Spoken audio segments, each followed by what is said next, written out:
back with the coaches conversation with the football coaches in the city of Memphis who have done what we needed them to do for the scholar athlete. Hey, look, out of all that being said and done, I want to talk about the academic piece. You guys, if you ever heard me and Means when we talk, I'm passionate about the academics. I am totally against our scholars being an institution of higher learning. I call it your high schools. And they don't get a chance to go to where they really want to go. And I'm trying to figure out, is it coaches, is it parenting, is it the school? What do we have to do in the village to make this thing work? Because it's sad that we got scholar athletes who have Division I scholarship opportunities. I'm talking to you as football, but in several sports that we have, and they end up not going. So I'm asking you guys, who are pretty successful at getting guys out of here, what is your mojo? What do you do to get it going? I'm not gonna start with Salisbury. I think I want to ask Wimbledon. I know at the times you were at East, you got a couple of guys in the pros, and a couple of guys still in college, Division I college. So tell me a little bit about, what do you do your academic piece? What do you do to ensure that academics comes first in the conversation with your boys? Well, I tell them it doesn't do them any good to score all these touchdowns and make all these plays if they don't get a benefit from it. It's like you wasting your time up there. What are you doing it for? And so we try to put some things in place to try to make them successful. Like we have tutoring right out of school for an hour before practice to make sure they at least get some homework done, send to their teacher if they're having problems in a certain class, and so on and so forth. But it takes teacher buy-in as well. So we got to have those conversations with faculty and administrators. Also, we got some things for the parents so they can monitor their grades. And then we got power schools, but it's a thing called core GPA that a lot of parents don't understand. So it's we got core course GPA, so they can log in, look up what they stand at, core GPA wise, what they need, what they're lacking, so they always stay on track. And we stress the ACT and try to get them to start taking it as freshmen, so we know what their weak points are, and so we can start helping them in certain areas. And, explain super score. And every time we have a parent meeting, that's what we talk about. Because my most successful team was my most intelligent team. Wow. You heard that. The most successful team was the most intelligent team. Look, son, yes. Walk me through, I'm a ninth grader, and I'm coming to Ridgeway High School, and you're talking about academics. Give me this spiel, Coach. Well, first I'm going to let them know your counselor is going to be one of your best friends. You must go see your counselor so you can get a chance to get ahead of the game instead of being behind at the beginning. That's what a lot of ninth graders don't understand. They come in still with the middle school mindset, and they want to play middle school games, but from this point on, it follows you throughout the rest of your career. Right. So we try to get them to move their mindset up as to be maybe juniors or seniors with their mindset, so they know what what's ahead of them. And once we get them with their counselors, they understand what they need to do. We get them set up with the clearinghouse. So once they get with the clearinghouse, they understand the process of what it takes to be an eligible athlete by the time they're seniors. So, like Coach Wimberly said, don't go out here and let us use you as players and you don't use us back as coaches. Make us do our job. Make us be responsible for the effort that you've given us on the field. Now we must do our job off the field to make these calls and comments, because everyone's not going to be a high major Division I athlete, but yet and still we still can call a lot of coaches and get these kids full rides and make it to where they're successful in the same arena, just on a smaller scale. Wow, big time. You got me, Coach. I'm going to class. I'm gonna do it, Coach. You got me. I'm going to class. I'm gonna change for the rest of my life. Look, broad question, asking everybody. Do all y'all have academic standards for your teams? Like, do you have the academic standards? Like, when you go in, you have a conversation like, this is what I need you to do academically. Because everybody has those kind of standards. But you got that. What kind? Chris, I'm gonna come to you. What kind of hurdles have you had in your academic standards? How do you get them to buy into your academic standards? School might have what they got, and you got what you got, because you understand what it is and what it's going to take for them to go to college. I think sometimes, even though they say what you have to have in school is the same qualification you got to have to go to college if you're a regular student, or an academician, or an athlete. athlete. And so a lot of times I'm saying, yeah, but no, it's a little bit different. Because I got to study, I got to play games, and then come in, I got practice early in the morning. You know, if my roommate's not an athlete, he's still sitting there asleep. I'm getting up at 5 o'clock, 4 o'clock in the morning going to run. And if I don't make my time, you know, my up downs or my 17s or whatever they call, you know, with the 110s. I don't make my 110s, guess what? I got to get up with the early morning crew and do that. So for you, how do you get the babies to buy into your academic standards that you have? I tell them right when the year starts, as Coach Wimberly said, I have the principal send a mass email that I type up, and she forwards it to the whole faculty, giving them my cell phone number, that I receive text, emails, and I give them the warning signs. I have a checklist that I have, so if a student's late to class or if he didn't turn in an assignment, I get an immediate notification. Admin's done a great job working with me. I have access to our gradebook system, Power Store. I have all our kids on it. I can check it any single time. And you also got to reinforce it. I like to post a lot of posters around our field house, everywhere, weight room. You know, we always have, everybody's got posters of what a D1 player looks like, the size, the weights, and all that stuff. But then we post what the academic requirements are at each level, as Coach said, with the core GPA counting and certain super scores, the ACTs and stuff like that. It's worked out really good for us, but also the reinforcement phase. A lot of people can speak it, but you got to have the action to match the words that you just said. So what we do is whenever there's a C or a D or an F, we have a tier system that we like to use. And traditional rivals that we got, we say, oh, hey, you're going to run a Mustang, or you're going to run a Dragon, or you're going to, and the punishments are different. So we say you're not helping us out anymore, you're helping the other team. Right. You're helping the other team beat us if you aren't making the grades, and if you're not doing what you're supposed to. You're not playing for Germantown Red Devils anymore. Right. You're playing for the other team. Wow. So, and that we constantly reinforce that every time we get it. So I think that's been pretty successful for us. Good music. Ching. Yes, sir. What do you do? What do you do out there? You know, you at Fairleigh High School, man. I'm alumnus of Fairleigh. Yes, sir. Go Bulldogs.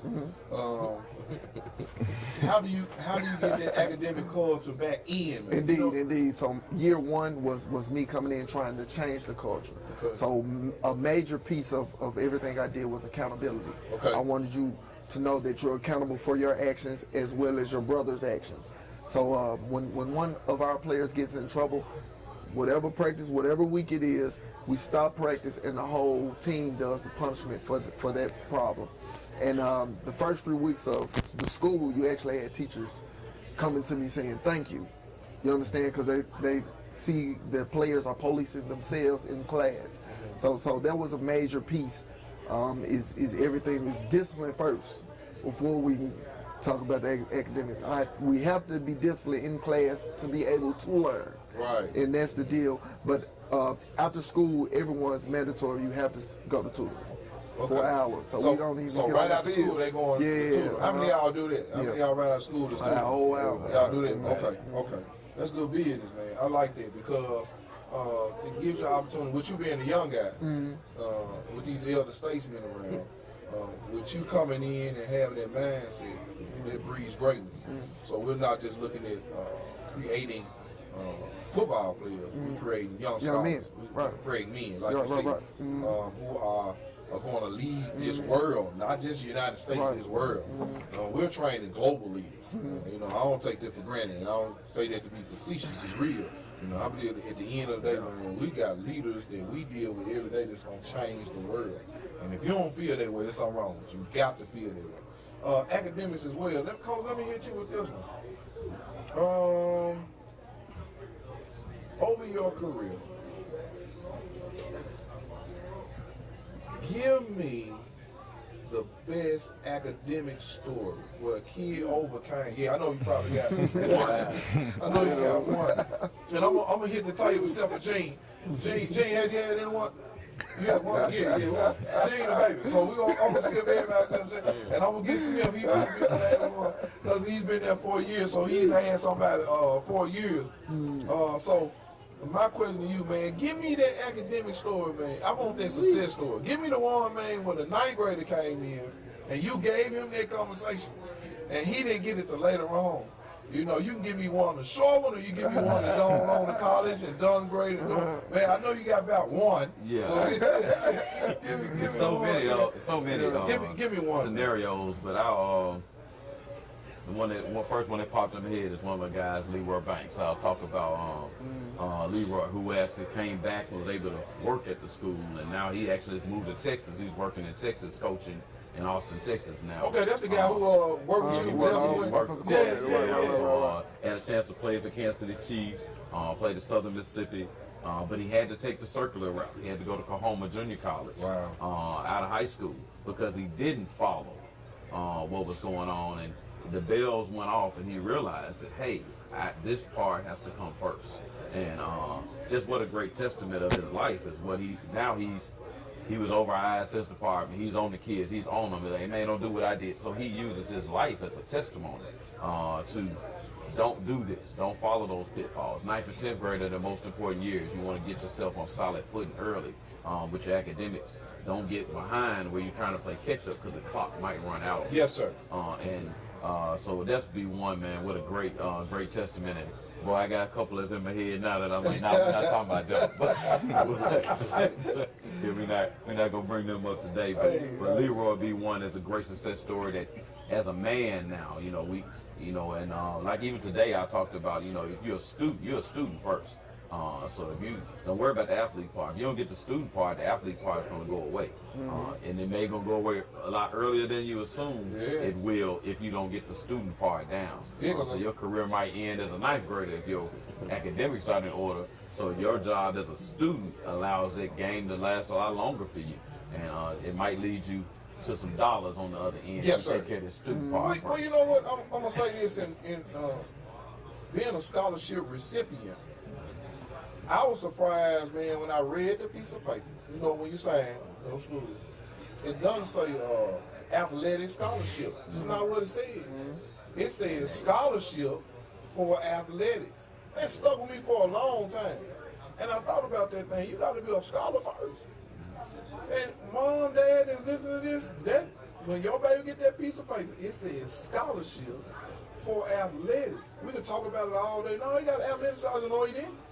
He got a scholarship for athletics. And so that says a lot.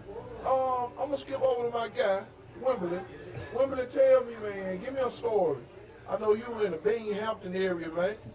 You're an alumnus of East. Still, you're at Cordova this year, but you came from East. Give me that story when the athlete that came over, heck of an athlete, didn't care about school a lot, and you were able to breed that level of academics in his mind to what he wanted to do, and he's done great things.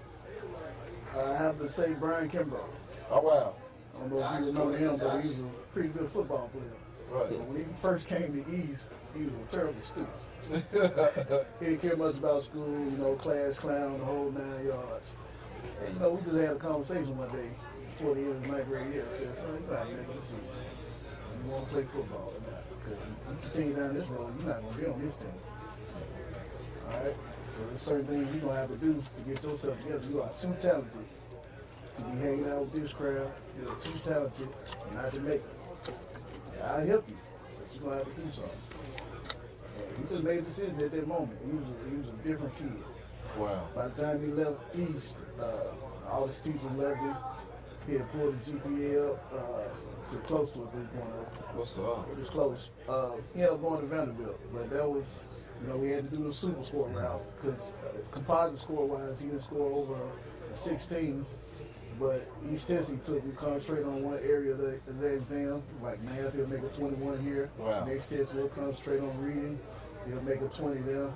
To the point where he got high enough on super score to qualify for Vanderbilt. That's what's up. So we got in there, graduated from Vanderbilt in 4 years. That's he what's got up. his master's degree Wow. a year later.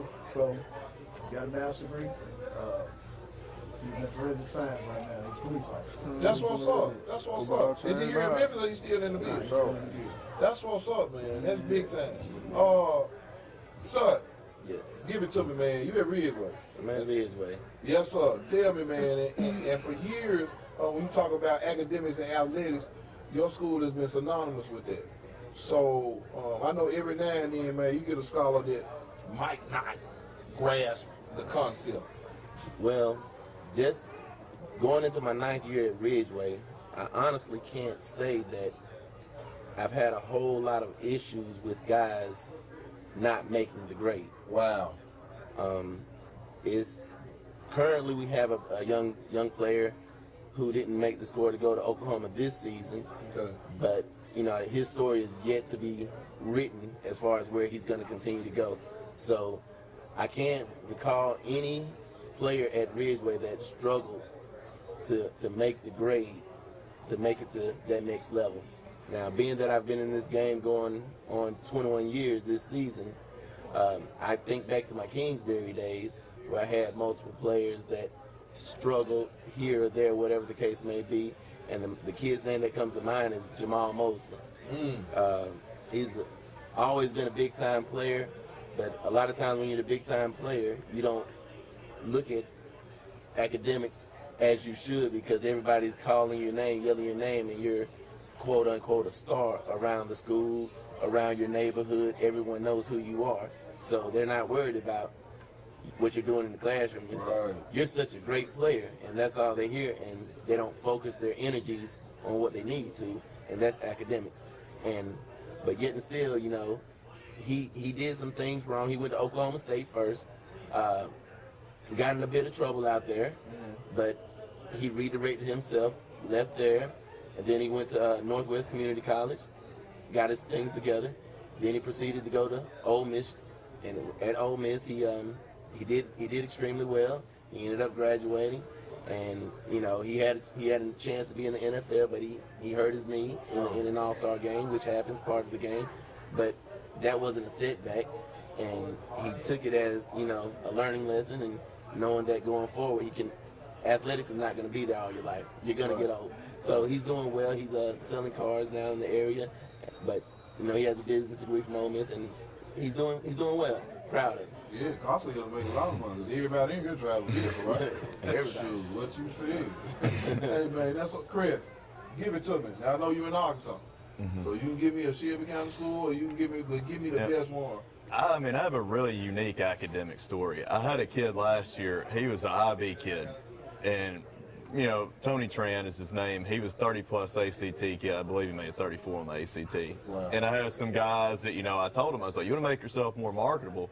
You know, this 2.8 range is limiting you on some of the colleges that can actually offer you athletic scholarships. Wow. Yeah, if you're 3.2 or 3.4, then, you know, you're a lot more marketable to certain schools. And every day after practice, we had some guys, algebra 2 or chemistry, or it didn't matter the topic. He just volunteered himself. We had a back office back there. I mean, and I had my coaches tutor a little bit after practice. You know, hey, you're struggling in math. Go see my coach who teaches math. Well, it got to the point where this kid was so smart. I was just like, you want to do this? He's like, oh yeah, coach, I'll do it. And he just started helping every kid. And I mean, everybody's grades went way up. And I was like, it's a great contribution. It was really selfless because he wasn't a star football player. He was really second team and never really started or did a whole lot for us there, but his impact on the team was that of a star and helped get a lot of guys, to a certain level. Like, not everybody's D1, not everybody, so we got a lot of kids into D2 that kind of, split academic and athletic money a little bit, a little NIA ball and stuff like that, and I think he was a big factor.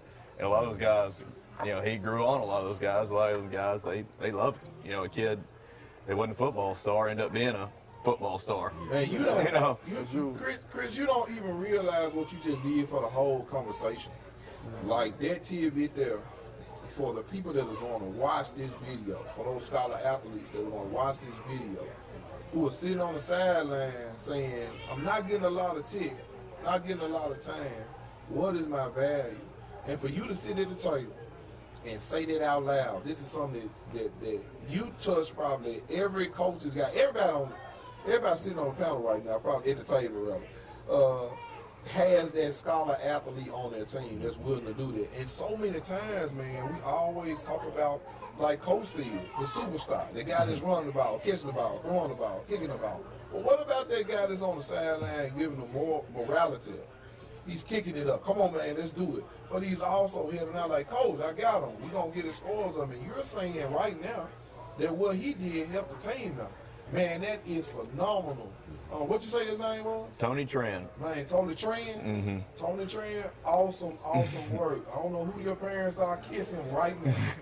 Because those are the kind of stories that we've got to give out and we've got to talk about for everybody to know that everybody has a part in the game. And we're just talking about the academic piece, man. I mean, I'm fired up. Man, you know, that smart guy, I always tell people it's always been a joke. Coach, you better get a smart kid on your team, make sure your GPA is up. But you know, you took that to another level, saying, no, get a smart kid on the team so he can help the rest of the scholars out. Because you don't even understand, he might not be a professor, but he's going to be somebody that those guys will revere for a long time because they know without him it wouldn't have been that way. That's going to tell well when he's getting ready to go to get interviews, do jobs, and stuff like that. For him to be a team player already, he is the ultimate sacrifice. I'm bumping and bruising in class. I mean, outside on the football field. I'm not getting a lot of time, but yet and still, my contribution is just as big as a guy that scored a touchdown. Because if I don't tell the guy who scored a touchdown what the answer is, he don't score the touchdown. You know, so you got to think about those things. I'm just excited again, man, about the fact that you guys have those kind of stories about academics. Because so many times we get beat up as a whole, you know, about what we don't do. And for you to say that you are doing those things is phenomenal. Look, we'll be back, and we're going to go into the sacrifice that these guys make year in and year out to make sure that their teams are prepared. The long nights, long days, no sleep. Look at them, they sleeping now. They ready to get out there. But at the end of the day, we're going to talk about that because those are things we got to talk to. Coaches make sacrifice too. We'll be back with the coaches conversation.